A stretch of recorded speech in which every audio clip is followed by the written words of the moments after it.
안녕하세요. 지식창고입니다. 진시황의 불로장생에 대한 꿈은 어찌 보면 장수하고픈 인간의 기본적인 욕망입니다.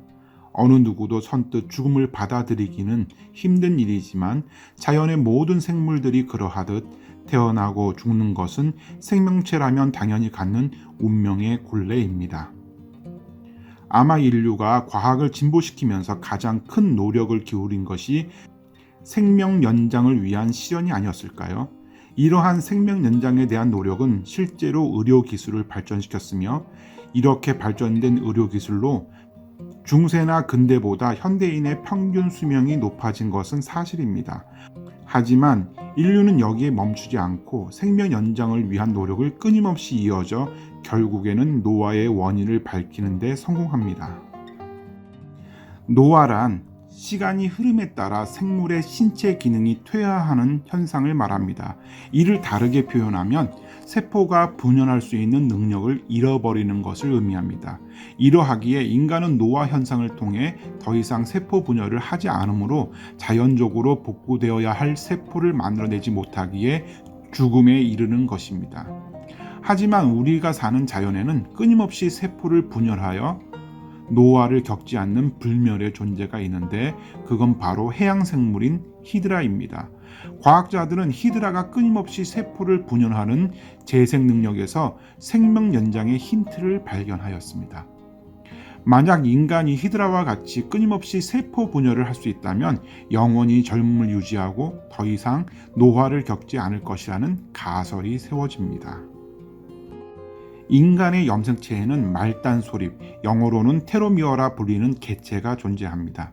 이 개체는 염색체의 끝에 붙어 있어 염색체의 손상을 막는 역할을 하지만 세포가 분열할수록 그 길이가 더욱 짧아지는 특성을 가지고 있습니다. 그리고 종국에는 테로미어가 파괴되어 더 이상 세포 분열을 일으키지 않는 결과, 즉 바로 노화를 겪는 것입니다. 이와 같은 테로미어의 특성은 1970년대 초 러시아의 과학자 알렉세이 오로브니코프에 의해 발견되었지만 학계에 보고하지 않은 채 비밀리에 연구되었고 이후 1975년 미국의 생리학 교수인 엘리자베스 블랙번에 의해 최초로 학교에 보고되면서 노화의 원인을 규명하였다는 찬사를 받게 됩니다.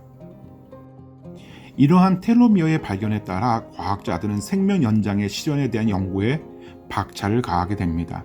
만약 인간이 인위적으로 텔로미어의 길이를 조절할 수 있어 그 길이를 늘릴 수 있다면 끊임없는 재생 능력을 통해 노화를 겪지 않고 젊음을 유지할 수 있을 뿐만 아니라 생명을 연장할 수 있으며 만약 그 길이를 줄일 수 있다면 암세포와 같은 존재를 손쉽게 박멸할 수 있기 때문입니다.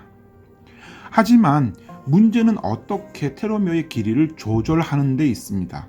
어떻게 히드라는 세포 분열에서 텔로미어의 길이가 줄어들지 않는 걸까요? 그 비밀을 규명하면 인간도 자유롭게 텔로미어의 길이를 조절할 수 있지 않을까요? 이런 이유로 과학자들은 또다시 히드라에 집중합니다. 그리고 히드라에게서 텔로미어의 길이가 줄어들지 않게 보호하는 효소인 텔로머라이제를 발견합니다. 이 텔로머라이제라는 효소 덕분에 히드라는 끊임없는 재생 능력을 가지고 있는 것입니다. 이러한 텔로머라이제를 동물에게 주입하면 어떤 결과가 생길까요? 2010년 12월 실제로 과학자들은 노쇠한 쥐를 상대로 한 시험에서 텔로머라이제를 주입받은 쥐의 최세포가 이전과 달리 모두 정상적인 기능을 갖춘 채 세포 분열을 시작함으로써 대다수가 복원되는 놀라운 결과를 얻어냈습니다. 하지만 이런 놀라운 실험에도 불구하고 신은 아직까지 인간에게 불로장생에 대한 꿈을 허락하지 않았습니다.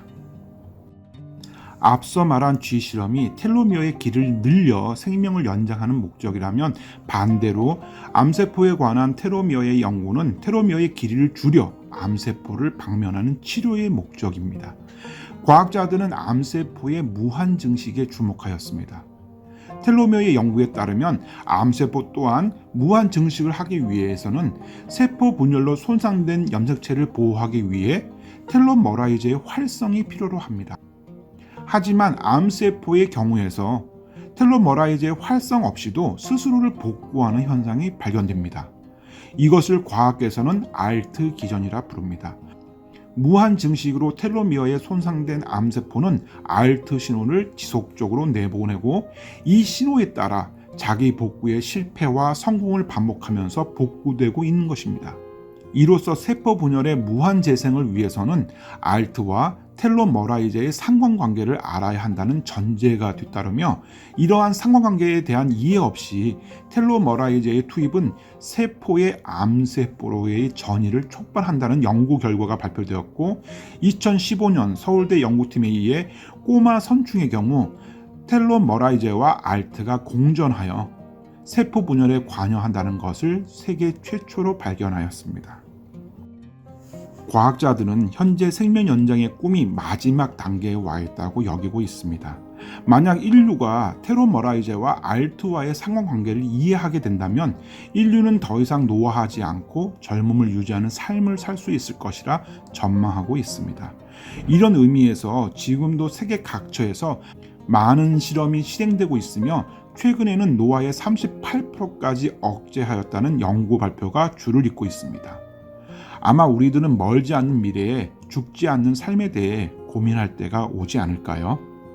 지금까지 지식창고였습니다. 끝까지 시청해 주셔서 감사합니다.